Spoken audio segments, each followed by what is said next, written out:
प्रसंगस में आप सभी का स्वागत है।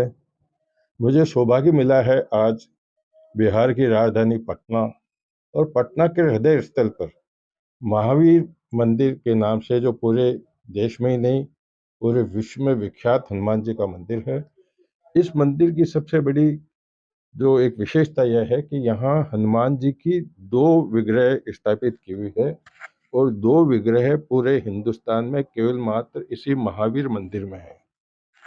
लेकिन इससे भी बड़ी बात यह हो सकती है कि इस मंदिर की स्थापना कैसे हुई। मैं बरसों से मेरा यहाँ आना जाना है, लेकिन मैंने सुना था कि एक बड़े पुलिस अधिकारी थे आईपीएस, उन्होंने प्रभु की प्रेरणा से इस मंदिर को विशाल भव्य रूप दिया, उनकी कल्पना को उन्होंने उसको क्रियान्वित किया।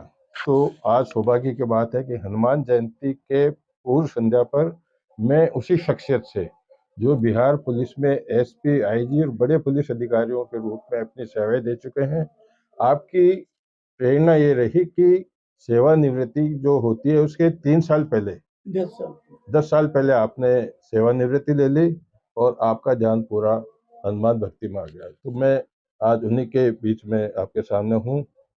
मैं आपको मिलाऊंगा आचार्य किशोर कुणाल साहब से। किशोर कुणाल साहब, मैं आपसे यह जानना चाह रहा हूँ कि पुलिस अधिकारी अपने दायित्व को दूर से एक कल्पना या अपने दायित्व उत्तरदायित्व को लेकर के निभाते हैं, लेकिन पुलिस अधिकारियों में अमूमन यह धारणा कम पाई जाती है। विशेष रूप से 10 साल पहले आपने सेवानिवृत्ति ली, आखिरकार क्या इसके पीछे आपका ध्येय रहा? पुलिस में मैं एक्सीडेंटली चला गया। मैंने इंजीनियरिंग छोड़ी थी पटना कॉलेज में लेक्चरर होने के लिए। मेरी उम्र केवल 20 साल थी जब मैंने यूपीएससी की परीक्षा दी थी।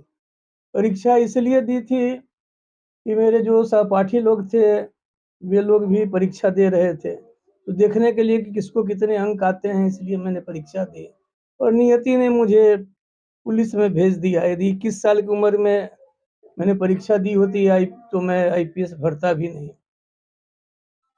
फिर निकलते निकलते 27-28 साल हो गए, 10 साल नौकरी बाकी थी तो मैंने छोड़ करके भक्ति में पूरा समय दिया।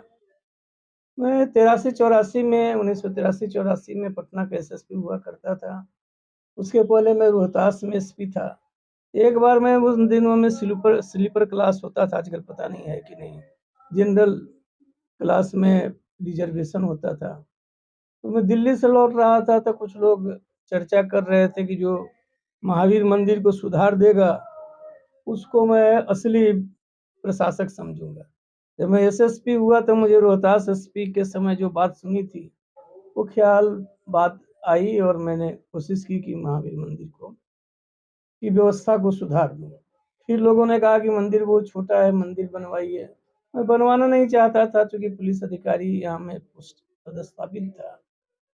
फिर भी देश के और बिहार के जितने प्रतिष्ठित लोग थे उनका एक ट्रस्ट बना करके मंदिर बनवाया। मंदिर बना, उसके कुछ बाद पहले तो पुरानी परंपरा थी, जो पुजारी लोग हुआ करते थे उनका सर्वस्व था, लेकिन बाद में यहाँ पर काफ़ी अव्यवस्था फैली तो सरकार ने, धार्मिक न्यास बोर्ड ने ट्रस्ट बनाया और मैं ट्रस्ट का सेक्रेटरी बनाया गया। कुछ साल के बाद मुझे लगा कि दो नावों पर सवारी ठीक नहीं है, इसलिए मैं आईपीएस की नौकरी छोड़ दी और मैं बहुत संतुष्ट व्यक्ति हूँ। तो साईं इतना दीजिए जामे कुटुंब समाए, मैं भी भूखा ना रहूं साधन भूखा। तो पेंशन मिलता है मुझे, पर्याप्त है अपने जीवन निर्वाह करने के लिए। इसलिए ये हनुमान जी की कृपा है कि मैं इनकी सेवा में हूँ। एक बहुत सुंदर प्रसंग है हनुमान नाटक में, जब सीता जी का पता करके हनुमान जी लौटते हैं चूड़ामणि लेकर, तो सोचते हैं कहाँ में उत्तर में, कहाँ भगवान श्री राम उत्तर में अयोध्या के रहने वाले, मैं दक्षिण में किष्किंधा का, कहाँ वे राजकुमार, कहाँ में आदिवासी। यदि सीता माता का अपहरण नहीं हुआ, यदि भगवान श्री राम का निर्वासन वनवास नहीं हुआ होता और वनवास में भी कैकेयी ने दंडकारण्य में वनवास की बात नहीं कही होती तो भगवान श्री राम दक्षिण की ओर नहीं आते, और यदि सीता माता का अपहरण नहीं हुआ होता तो ये दूत नहीं निकलते खोजने के लिए। उसमें भी मुझे दक्षिण दिशा में भेजा गया और ये सौभाग्य है मेरा कि मैंने सीता माता का पता लगाया और अंत में वो कहते हैं कि विधाता जिससे जो काम लेना चाहता है उससे वो काम लेता है। तो मैं बिहार में था, 6 साल यहाँ रहा, जिन जिलों में मैं था आज 12 जिले हो गए हैं, जहाँ मैं एसपी था। लेकिन मेरा काडर गुजरात था और मैं वहाँ 1978 में बहुत सुखपूर्वक रह रहा था, बहुत अहमदाबाद का डीसीपी हुआ करता था 1978 में। तो मुझे वो संयोग है कि मैं अहमदाबाद से बिहार आया।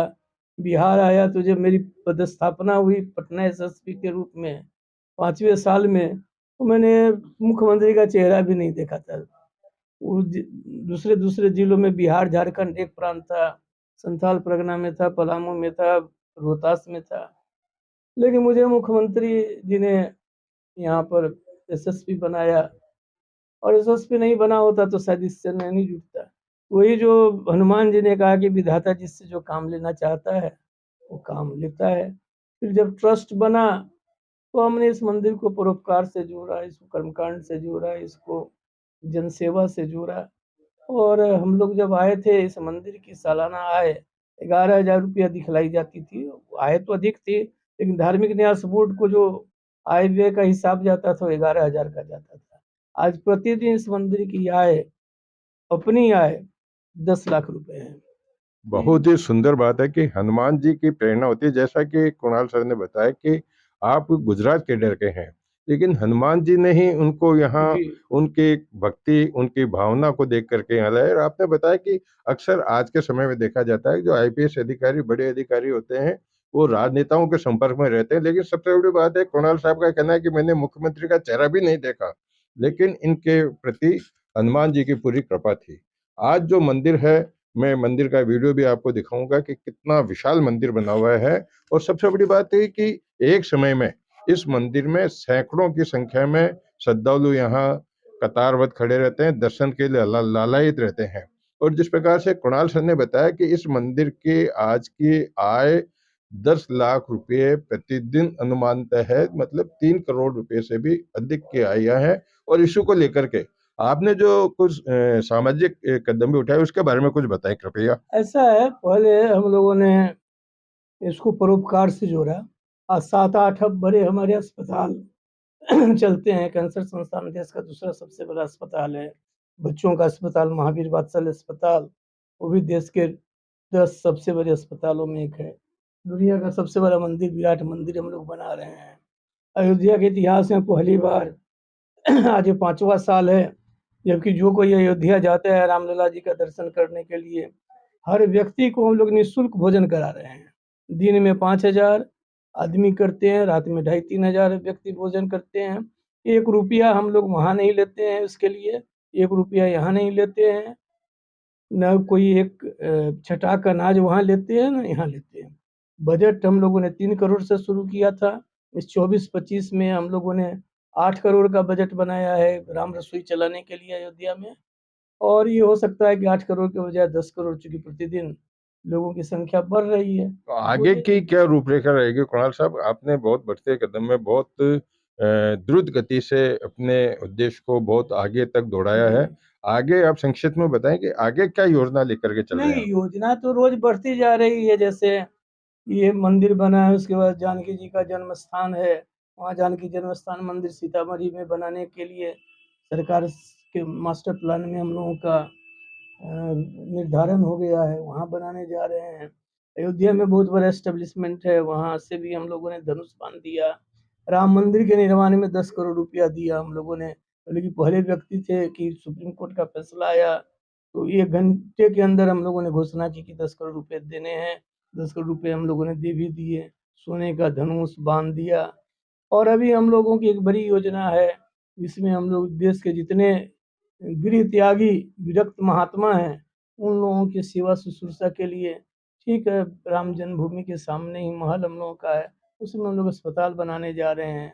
और इसमें बड़े देश के 1-2 बड़े अस्पताल ये जो लोग हैं उनसे भी बातचीत हुई है कि पैसा हम देंगे, आप केवल नर्सिंग वगैरह सब चला दीजिए, ताकि जिन लोगों ने धर्म के लिए, समाज के लिए घर छोड़ रखा है, जो परिवार से अलग होकर विरक्त हो गए हैं, उन सब की सेवा शुश्रूषा करना एक बड़ी हम लोगों की पास योजना है। हम उम्मीद करते हैं कि विराट रामायण मंदिर, जानकी जन्म स्थान मंदिर के अलावे ये जो विरक्त संत अस्पताल है, इसकी भी स्थापना 1-2 साल में ये हैं कुणाल सर, जिन्होंने अपने उद्देश्य को, अपनी कार्यप्रणाली को, अपना एक जो रोड मैप है, इसको महावीर मंदिर ट्रस्ट के माध्यम से किन किन प्रकार की सेवाएं देंगे, उसको हमें विस्तार से बताया। आभार व्यक्त करता हूँ भगवान हनुमान जी की, भगवान सियावर रामचंद्र भगवान की आप पे विशेष कृपा बनी रहे, और इसी प्रकार से न केवल धार्मिक अपितु सामाजिक सेवा में भी आपकी रुचि बनी रहे।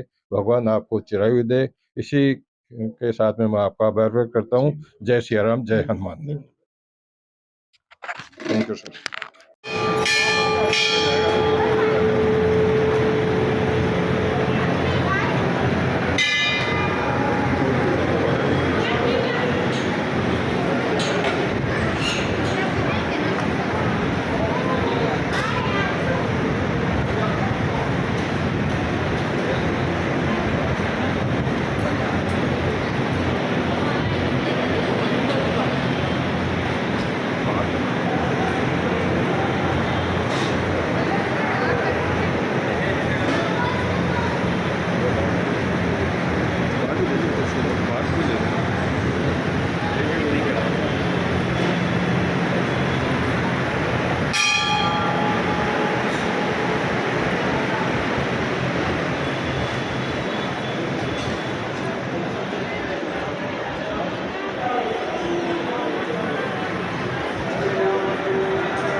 मंदिर नहीं